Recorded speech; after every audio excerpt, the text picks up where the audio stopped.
బతుకమ్మ పండుగ తెలంగాణ రాష్ట్రానికి ప్రత్యేకంగా నిలిచిన ఒక సాంప్రదాయ పండుగ. ఇది ముఖ్యంగా మహిళలు జరుపుకునే పండుగ. బతుకమ్మ అంటే బతుకమ్మ జీవితాన్ని కాపాడే తల్లి అనే అర్థం వస్తుంది. దీన్ని ఆశ్వయుజ మాసంలో సెప్టెంబర్ అక్టోబర్ మధ్య 9 రోజుల పాటు జరుపుకుంటారు. 9 రోజులలో మొదటి రోజు ఎంగిలి పూల బతుకమ్మ అని అంటారు.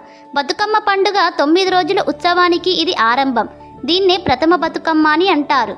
ఎంగిలి అంటే మనం తిన్న తర్వాత మిగిలిన అన్నం. ఎంగిలి పూల బతుకమ్మ అనేది ఆ రోజున స్త్రీలు అమ్మాయిలు తిన్న అన్నం మిగిలిన భాగాన్ని దానిని శుభ్రంగా ఉంచి దాని చుట్టూ పూలను అలంకరించి దేవిని సమర్పించడం. ఇది ఒక రకంగా నమ్రత, వినయం, ఆరాధన, సమానత్వంను సూచిస్తుంది. దేవి ముందు ధనవంతుడు పేదవాడు అన్న తేడా ఉండదు. ఏదైనా మన దగ్గర లభించిందో అదే సమర్పించాలి. మొదటి రోజున భోగం లేదా విలాసం కాదని భక్తి మాత్రమే ముఖ్యమని ఈ సాంప్రదాయం చెప్తుంది. ఒక పాత కథ ప్రకారం ఒకప్పుడు తెలంగాణ ప్రాంతం పొడిచిన నేలలో దుర్భిక్షంతో బాధపడుతూ ఉండేది. ప్రజలు పంటలు రాక ఆహారం లేక బాధపడుతూ ఉండేవారు.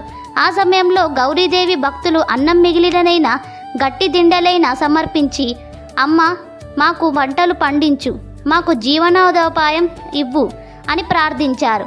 ఆ భక్తి చూసి గౌరీదేవి సంతోషించి వర్షాలు కురిపించి పంటలు పండేలా చేసిందని చెబుతారు. అందుకే తొలి రోజున ఎంగిలి అన్నం పూలతో బతుకమ్మను మొదలు పెడతారు. మహిళలు ఉదయం స్నానం చేసి కొత్త లేదా శుభ్రమైన బట్టలను ధరించి ఇంట్లో తయారు చేసిన పూలతో ఒక చిన్న బతుకమ్మ చేస్తారు. ఆ రోజున వంట మిగతా అన్నంను అంటే ఎంగిలి అన్నం, పప్పు, పెరుగు కలిపి గౌరీ అమ్మకు సమర్పిస్తారు. పూలల్లో గన్నేరు, గులక, తంగేడు, బంతి వంటి స్థానిక అడవి పూలను ప్రధానంగా వాడుతారు. ఆ బతుకమ్మను ఇంటి ముందు లేదా ఈ ఊరి దేవాలయం వద్ద ఉంచి వాలయం కట్టి పాటలు పాడుతూ చేతులు సమర్పించి నృత్యం చేస్తారు. ఎంగిలి పూల బతుకమ్మ మనకు కొన్ని గొప్ప సందేశాలు ఇస్తుంది. సాదా సీదా మొదలు. ఏ పెద్ద పండుగనైనా చిన్న సాధారణ పద్ధతిలో ఆరంభిస్తారు. అది వినయం, కృతజ్ఞతకు గుర్తు. ఆహారానికి గౌరవం. తిన్నది మిగతా అన్నం కూడా దేవికి సమర్పించేంత పవిత్రమైనగా భావించారు. ఇది అన్నపూర్ణ తత్వంకు సంకేతం. ప్రకృతి పట్ల కృతజ్ఞత.